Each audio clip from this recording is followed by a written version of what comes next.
Hello everybody, welcome to my channel and also welcome to this course Object-Oriented Programming using Java. Myself Tanvir Rahman, and in this tutorial, which is lecture 2, I'm going to explain about the environment we need to develop OOP using Java. So first of all, there are several IDEs through which we can write codes using Java. They are Eclipse, NetBeans, IntelliJ and so on. So among them I'm going to choose Eclipse here, and I will be using Windows machine. So firstly you need to download the Eclipse software from a website, and you can see that I have already downloaded Eclipse.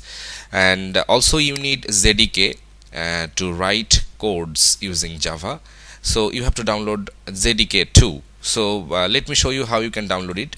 You can go to a web browser, and there you can write Eclipse download, and then you can visit the first website, which is eclipse.org/downloads/. So by visiting there, you can choose the download packages options, and then under the download packages there will be several distributions of Eclipse through which you can choose several options. So as you know that there are three distribution of Java mainly: Java SE, Java ME and Java EE. Java SE stands for Java Standard Edition, ME stands for Mobile Edition, and EE stands for Enterprise Edition. So in this tutorial we will be developing Java SE.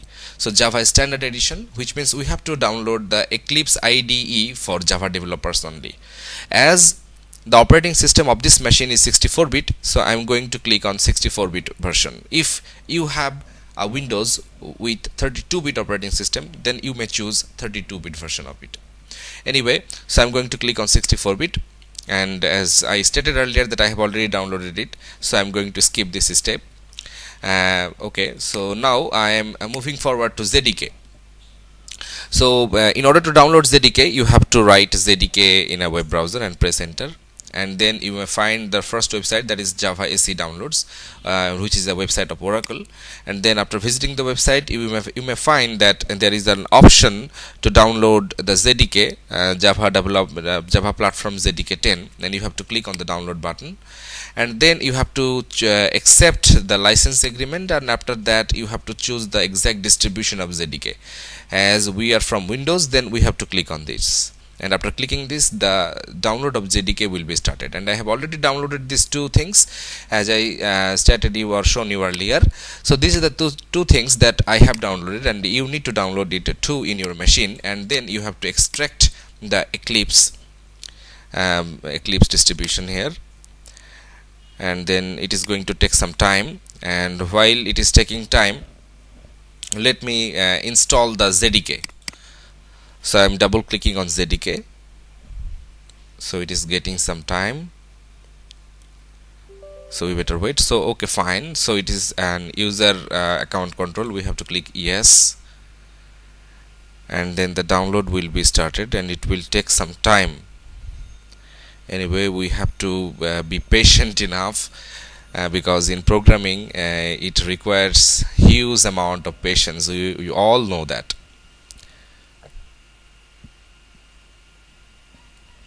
Okay, come in. Okay, so that is the installer. I'm going to click on next, and then again it will be installed to C drive, which is the drive where the Windows is installed, and there the program files /java and /zdk. So I am clicking next button. So the installation has started, you can see that, and also the extraction is completed. Here is the folder. So inside this there is another folder called Eclipse, and there you can see that there is an application called Eclipse. And if you run it,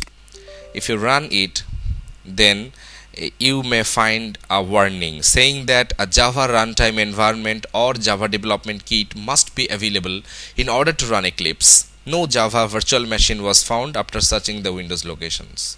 So as I stated earlier that in order to write codes in Eclipse, we must have ZDK pre-installed. So that is the thing. So now custom setup, which is about Java runtime environment. So I'm going to click on next button, leaving everything as it is. So it is installing Java runtime environment on this machine. Anyway, you have to be very careful about this step, because ZDK and ZRE is very important, and as the ZDK is being installed, after installing it you have to confirm it whether it has installed or not. And in order to do that, you can visit C drive, and then program files, and then Java, and then if you find these two folders, ZDK and ZRE, and inside ZDK there are these files and folders, and inside bin there will be several other files and folders. So if you see these, which means the ZDK and ZRE has properly installed. Anyway, it is taking a bit time, so I'm going to pause the video, and when the anyway I don't need to pause it, it is already done anyway. So I'm going to click close, so it is finished.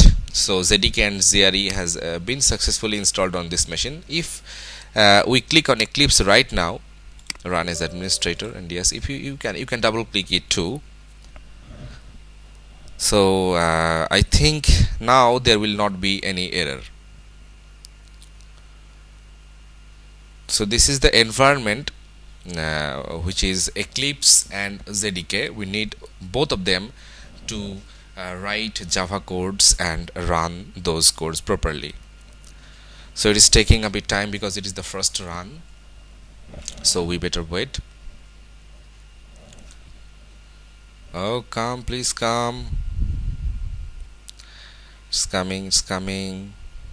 Yes, so this is the workspace where the projects I will be creating that will be stored here. So here, this is me, Tanvir Rahman. So inside C drives there will be a folder called users.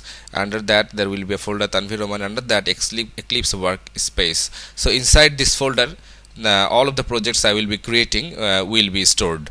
Anyway, so use this as default and do not ask again. I am going to click this. You may skip it, and you can change this location again from the IDE. Anyway, I am going to press the launch icon, and the interface of Eclipse will load, and you can see that the loading window has already appeared.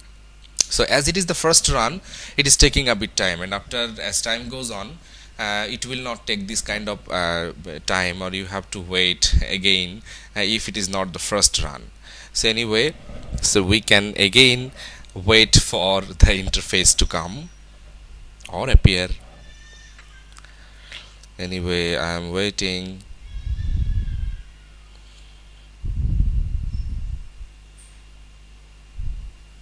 Oh yes, so that is the interface of Eclipse. You can see that this is the welcome page, and we have successfully set up the environment to develop Java and object oriented programming.